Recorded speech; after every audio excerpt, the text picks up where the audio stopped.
handa na ako magbago. Ito ang isiniwalat ni Derek Ramsey sa kumakailang interview niya sa batikang showbiz columnist na si Morley Alinio sa part 2 nitong uli sa kanyang nasabing vlog. Isang nakakagulat na revelasyon na tila nagpapahiwatig na siya ay handa ng umibig matapos ang mapait na nangyari sa kanyang relasyon. Nag-open din si Derek Ramsey tungkol sa paghiwalay nila ni Ellen Adarna na ibinahagi niya na at peace na siya ngayon at open sa anumang relasyon basta yung taong handang makapagbigay sa kanya ng tamang direksyon sa kanyang buhay. Sa isang YouTube vlog, tinanong ng Showbiz Insider na si Morley Alinio ang aktor kung paano siya naapektuhan ng breakup nila nang huli sa kanyang asawa. Ibinahagi din ng local star na nakatulong sa kanya ang pagpunta sa United Kingdom kasama ang kanyang anak na si Lely at ang kanyang pamilya sa panahon ng bakasyon. Noong Disyembre, sinabi ni Ellen Adarna na pinayagan niya si Lely na makasama sa Derek dahil sa kondisyon ng kalusugan ng kanyang biyanan. Gayunpaman, pinili niyang manahimik sa mga detalye ng issue. Saad niya, "I think everyone knows that. Everyone sees na talagang nasaktan ako. Nagpapasalamat talaga ako na nakapunta kami ng UK, kasama ko anak ko, kasama ko mami ang daddy ko, kapatid ko, mga anak niya. Kaya ito, feeling fresh kahit papaano at hoping na something will come to me. Is that something or someone willing to help me find the right direction of my life?"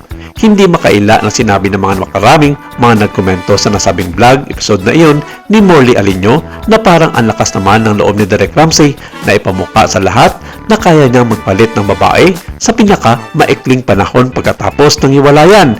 Ilan sa mga ito ay galit na galit sa actor model at hindi makaila na hindi naging maganda ang halos lahat sa mga nag-comment kontra kay Derek Ramsey sa video na iyon ni Morley Alinio.